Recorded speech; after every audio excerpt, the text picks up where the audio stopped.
just because we run doesn't mean we skip leg day.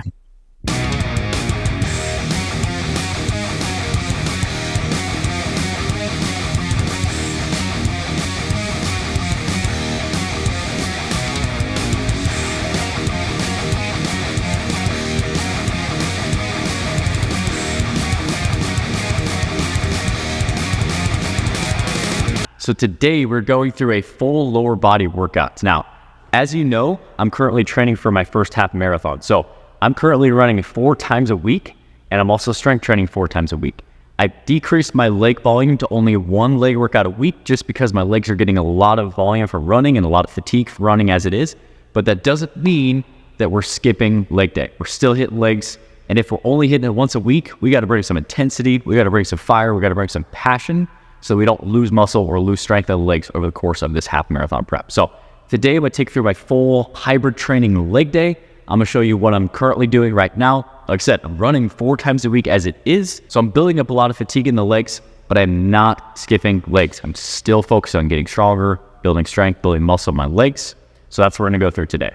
Before I hop into it, if you're looking for a new pair of shorts, the men's driven shorts that I have on in the video today are the perfect leg day or running or perfect gym shorts to show off a little bit of the leg. So if you're looking to pick up a new pair of shorts, I'll leave the link in the description below. You can use that Jordan20 code, save 20% off your first order. Use that code, save yourself some cash, and pick yourself up new gym outfits. With that said, let's hop into the leg workout.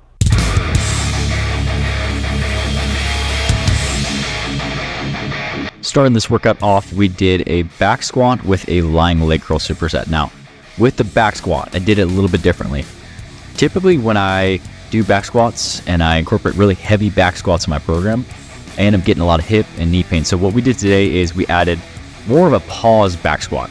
You're gonna have to leave your ego at the door. You're gonna have to reduce weight a little bit by doing this, but by taking just a split second to take any momentum out of the rep that you get on the way down, it's gonna help you actually use just your legs to push it up. It's gonna make sure that you're not using momentum to bounce out of the bottom of the rep. And for me, it just helps me stay a little bit healthier in my hips and my knees. Supersetting that with a single leg lying leg curl. So focusing on independently working each leg one at a time. On the back squats, we did sets of 8. On the leg curl, we did sets of 8 to 10. If you can get to 8 and get 2 more, you would go for 9, 10, and then increase weight on that next set. But it's just a great way that you can get a little push with the squat, get a pull, and not have those exercises compound or not have them be the same exact muscle groups where you can't move a lot of weight on the back squats and it causes more fatigue. So 3 sets of 8 on the back squat, 3 sets of 8 to 10 on the leg curl.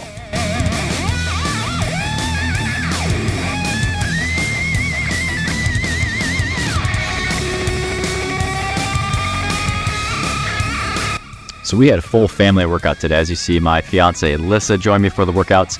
Our son Cashton was having a little picnic, and then he decided to come over and help us out on the leg press. But I love having our kids at the gym, and I love to have the ability to have our kids grow up in the gym. I think it's a really awesome thing. Leg press next. So you'll see me and Alyssa do 2 different stances. So she went higher on that platform, and that's going to emphasize more hamstrings and glutes. Not that that's wrong, but just by shifting your feet, you're going to be able to target different muscle groups. And then you'll see I go a little bit lower and closer with that stance. It's going to target the quads a little bit more. Neither way is right, neither way is wrong. It just allows you to target different muscle groups. Say that you want to focus more on the quads, you go lower and closer.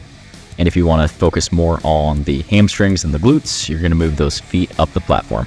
But just by shifting the foot position, you're going to be able to target different muscle groups and really be able to fully train your leg. Or if you know that you have certain weak points, you can adjust the foot position to bring up those weak points. On the last set here, after we did 3 sets of 12, we did a drop set on that last one. So drop sets, have a partner help you with this one if you lift with a partner, or you can do it with yourself. But after you get 12 reps, you're going to rack it up. Your partner's going to pull off a plate. You're going to take 2 or 3 deep breaths, get that mind right, and then you're going to go right back into another set, trying to get 10 to 12 reps.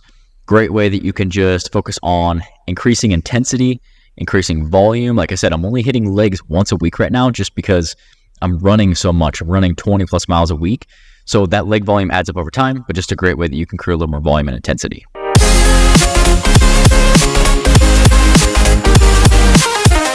The next superset that we did a deficit reverse lunge with a leg extension. Now, doing a reverse lunge from a deficit is a great little change. That plate's only 3 inches tall, but by elevating your foot 3 inches, you shift the load to the hamstrings and the glutes, and that's just going to help with knee stabilization.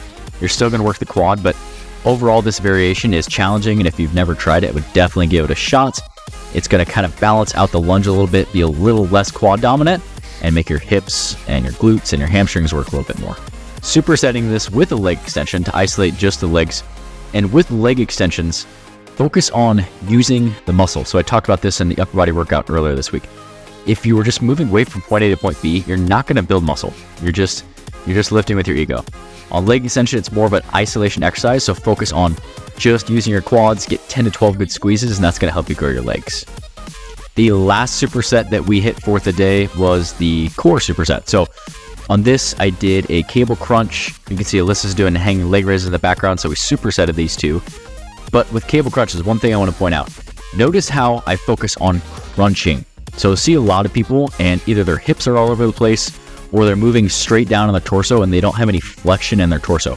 With this one, the magic with this exercise, being able to provide load, is flexion in your trunk. And if you are not actually focusing on crunching, you're not going to get the same amount of activation. So I always tell people, think of the difference between a sit-up and a crunch. We don't want to do a sit-up on this. We want to focus on crunching, keeping our hips locked in, just flexing, get a good slight pause at the end.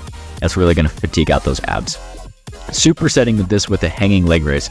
I went with a straight leg raise.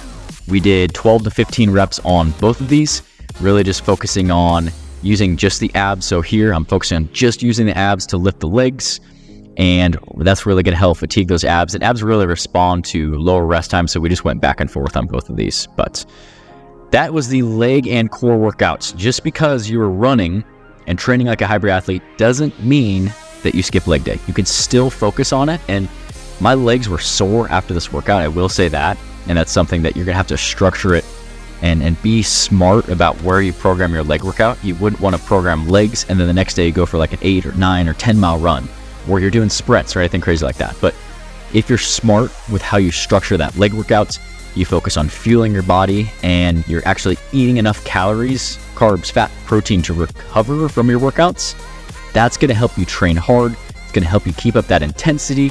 It's going to help you provide that stimulus to build muscle, but you're also going to be able to feel your body for those runs. And that's something, like I said, I'm training for my first half marathon. We are just under 2 months out now, so we're like 7 weeks out. It is October 15th, so I'll be posting a lot of hybrid content to show you how I'm prepping for that. So I'm excited to train for that first half marathon. If you guys enjoyed anything in this video, please hit that thumbs up button for me. And if you got to this point in the video, I appreciate you. And if you haven't subscribed already, why don't you hit that subscribe button and post some weekly content Monday, Wednesday, and Friday to help you get in the best shape of your life. I'm going to leave a couple other videos to go watch your next on the screen. Make sure you go check those out, and I'll see you guys in the next one.